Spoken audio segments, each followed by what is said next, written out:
go.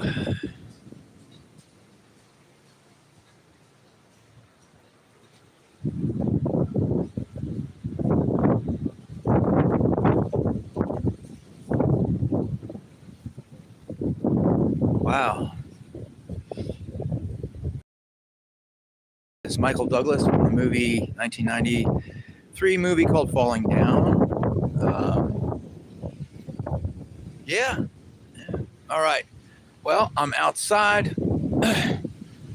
Windy as hell, and I have a cheap ass, what I thought was a good, but I have this crummy, lousy Samsung, which is deliberately inferior on purpose. Gonna take a look at this. Is this road goes right a block away is the ocean. I don't know how high the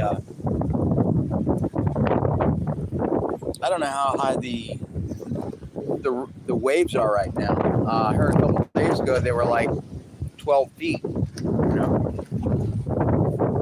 but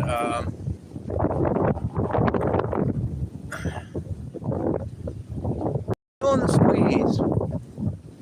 If you can't feel the squeeze and you're insulated by a trust fund or your parents paying for your toilet paper and cleaning your clothes for you, paying your electric bill and feeding you every day, and you give me a hard time because, oh, why don't you just, you know, I'll give you a cruddy solution like, hey, get a job. Okay, yeah, all right, yeah, that's what I've been doing.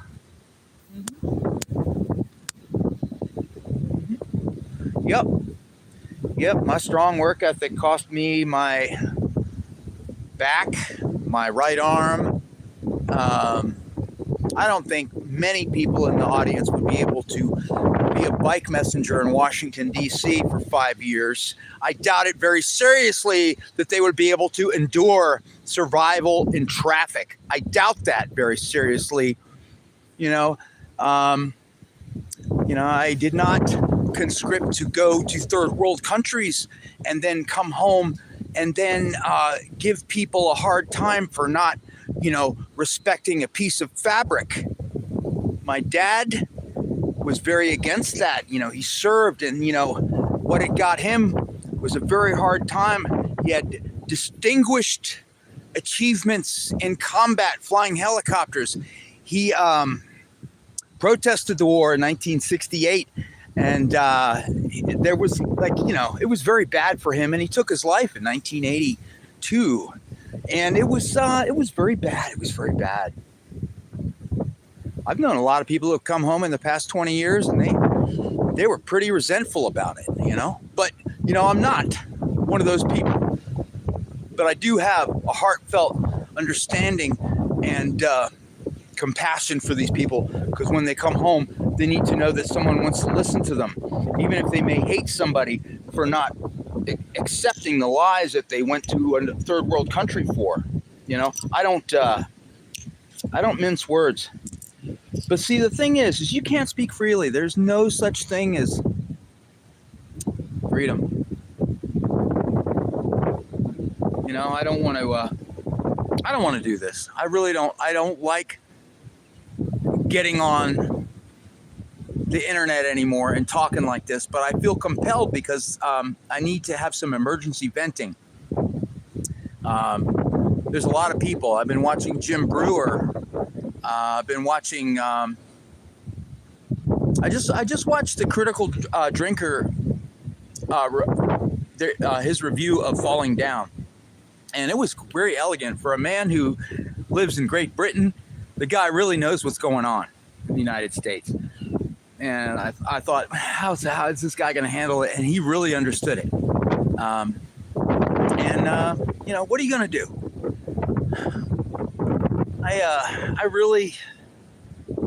This continent is so beautiful, but the administration that governs it is extremely messed up.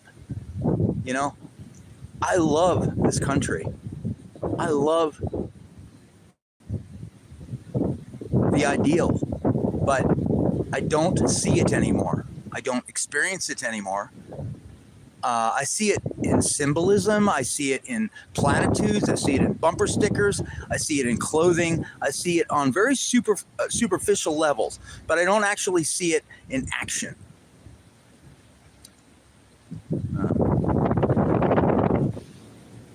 Anyway, staying positive is a full-time job, even in your sleep.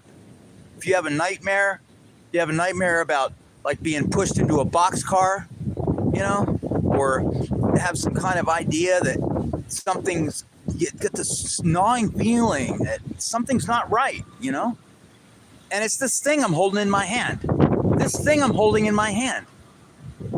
It's like a leash.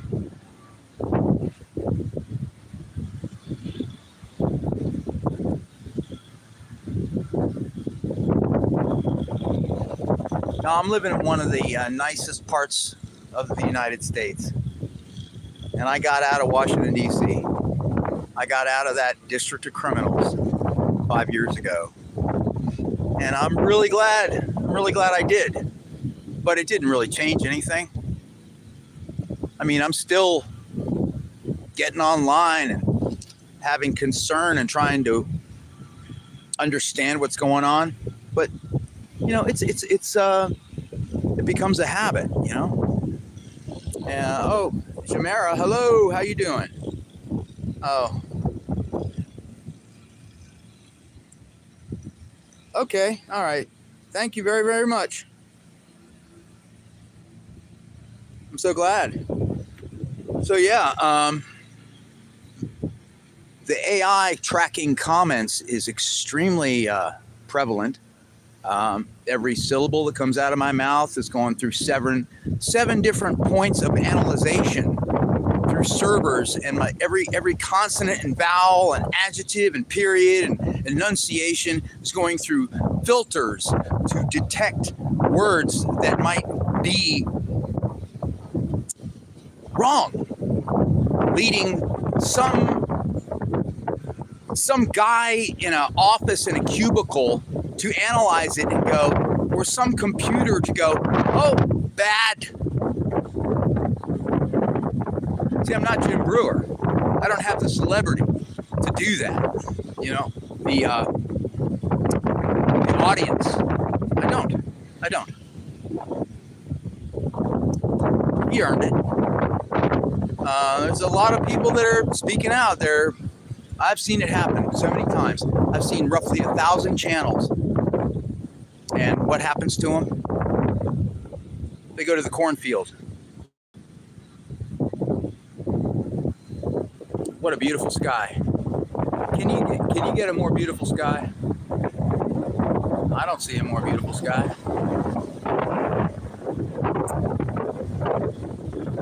I'm not here for ratings. I'm not here for sponsorship. I'm not here to be an influencer.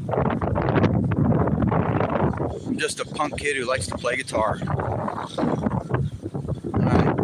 Well, anyway,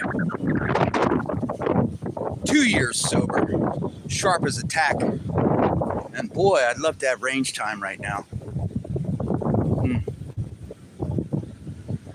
I just needed to blow off a little bit of steam.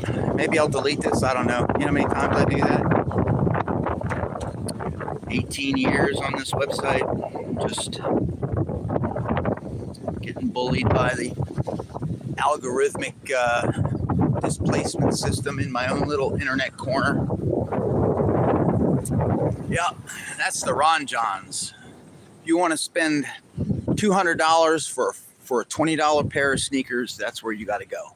If you want to spend $70 for a pair of shorts that were made in North Korea, the button will fall off in a week.